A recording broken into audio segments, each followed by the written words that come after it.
There's only so many times we can go through the Starbreeze spin cycle before Payday 3's name is truly mud, right? I mean, this is getting just a little bit silly. My priority over the past week was getting that COD video done, a passion project with no pretense or rage bait to it, which is really the direction my channel needs to go in moving forward. Please check it out after this one if you need a bit of a misery detox. But you know how it is being a Payday creator in 2024. There's an endless cycle of bad news followed by more bad news. We in the community can't really catch a break, and this time it's entirely of Starbreeze, or more specifically the decision makers at the company's own doing. The Q3 2024 financial report released last week. Now, I've been waiting for this one for some time, as in theory, it should reflect one of the busiest periods in Operation Meditbag and give us a good health check for the studio's main game, Payday 3. For context, my background is in financial services. I spend a good bit of time with P&Ls and balance sheets, although I'm no auditor myself, so forgive this rudimentary analysis. Comparisons to the same period in 2023 are pretty inane, bearing in mind that it was the accounting period to which most of the Payday 3 launch sales were credited. Revenue this year is less than 10% of what it was the year prior, and whilst that's undoubtedly disappointing, a fall-off of some kind is inevitable and is a product of natural gaming production cycles. I think it will be worrying that there's been so little growth since 2022, when most sales were driven by Payday 2 alone, but this can't come as much of a surprise given the relatively limited Payday 3 install base. Next, my eyes are drawn to direct costs, still sitting at roughly 80 million Swedish krona, which looks a little alarming up next to just 42.5 million in net sales, which is why it's worth digging a little deeper to see where these costs are derived. If you look below, you'll see that roughly 70 million of that is a result of amortization.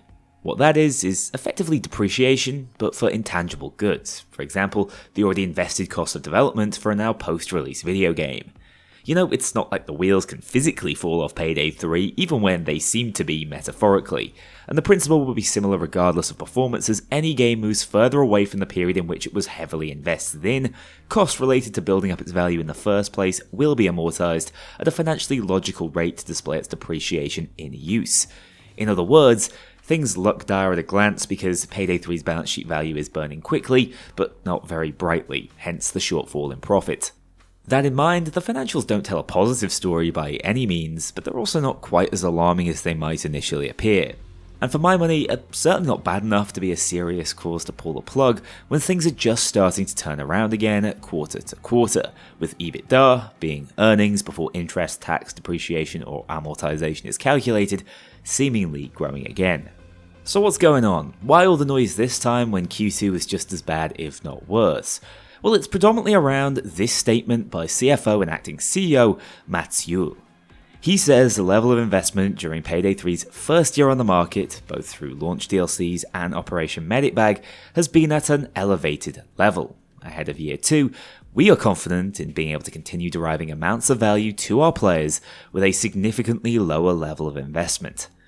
Now, if you want to read this as punctuated, this could be just about making the game more accessible for people less invested in the franchise, but given the context of the statement in relation to increased investment as a result of the OMB panic, it's evidently talking about financial investment.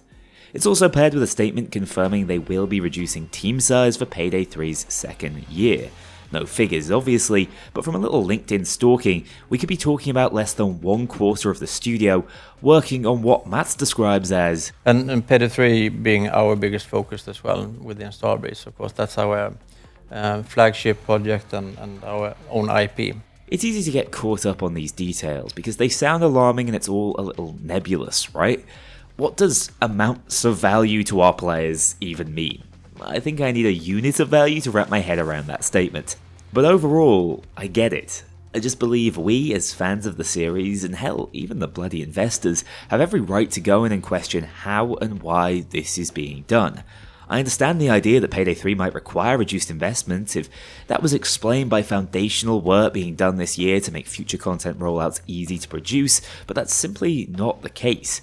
As I tweeted out last week, the elevated level of investment across year 1 resulted in less than one update of substance per month.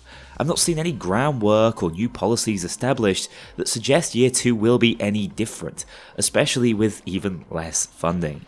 In fact, as of last Friday's blog post, we have evidence that the update pipeline is just as unstable as it was last year.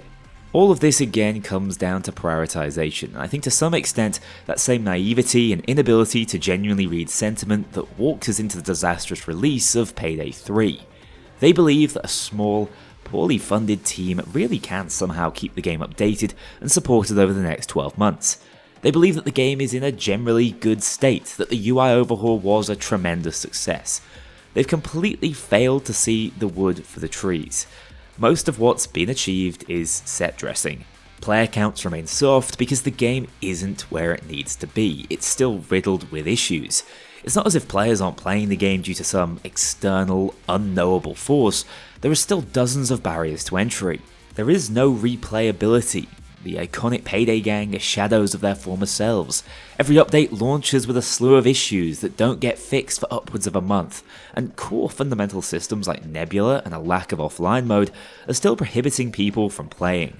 When I see comments like Matt's within the report, all I see are ostriches with their heads buried so deep in the sand they haven't even noticed the foundations of their business crumbling, as they're so busy imagining better times when those foundations don't matter anymore.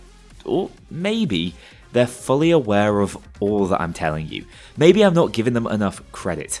This could be a calculated move away from Payday and its ornery community as they aim to appeal to a new generation of players who will lap up their new age sales model bullshit in the completely unproven D&D game Project Baxter. I'm talking about their battle passes, their $30 skins, and gambling adjacent monetization. Other companies have found that audience, so why not roll the dice to find their own pod of whales to predatorially monetize towards? I'm confident it won't work. The many talented devs pouring their hearts and souls into Baxter are hiding to nothing, just as they were with Overkill's The Walking Dead, because Starbreeze's name is mud, and it will become even more so if Payday 3 is viewed as anything other than a miraculous turnaround and success story. Which is why we see them claim to still hold Payday 3 as the primary focus, despite evidence to the contrary, as the majority of the workforce are diverted elsewhere, or worse, losing their jobs, as we've been seeing recently over on LinkedIn. It's not my place to tell a company of Starbreeze's size how to operate, but when their linchpin title is floundering, maybe they should be diverting some resources its way, instead of contributing to even more job instability within the gaming industry. I can't imagine the attrition situation is much better, with Starbreeze leaking talent all over the place. Let's be honest with ourselves though, we weren't meant to see this financial report. Obviously it's public domain, so there's no hiding it from us, but the intended audience is still the investors, not the players. They're likely to be much more receptive to the idea that the goal is to maintain Payday 3, but reduce costs to improve margins, whilst finding new ways to charge us for content. Instead, those cost savings and revenue will be spent on the next big live service venture that is always gambling on the possibility of that rampant Fortnite level success, which has completely warped the way financiers view the industry. They're just saying the quiet part out loud at this point, which is dangerous when they still need to placate Payday fans for quite some time before their next release. Speaking of placation, Almir just hosted a Q&A session live on Twitch with a surprise appearance from Mats himself. My macro view on it was quite well handled. Almir always comes across well, and Mats kept his head above water in a very alien situation, partially thanks to Almir vetting the questions. Key takeaways: we have no additional information on Payday 3's team size, update cadence, or long-term future. The Digital Bros situation, which I'll give my 2 cents on later, seems to be a relative non-issue. My best guess is that most of the contention is around what's being considered a cost of production, making it hard to ascertain what should be deemed as profit and paid out.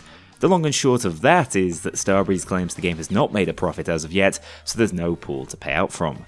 My impression is that those just there in need of reassurance have probably been reassured, and those who actually wanted their questions answered will remain utterly unconvinced. An expertly handled public forum that said very little. But that's all really difficult to take from my perspective. We're already seeing the results of cuts to the team size. Content is being delayed, the new character has been set back to the new year, undoubtedly the heist has also been delayed, as there was no way they were planning to fit it all into one December update. So whatever we were meant to be getting in November will have been pushed. And don't expect a January update, that's never been in Starbreeze's wheelhouse. February has to be the plan now.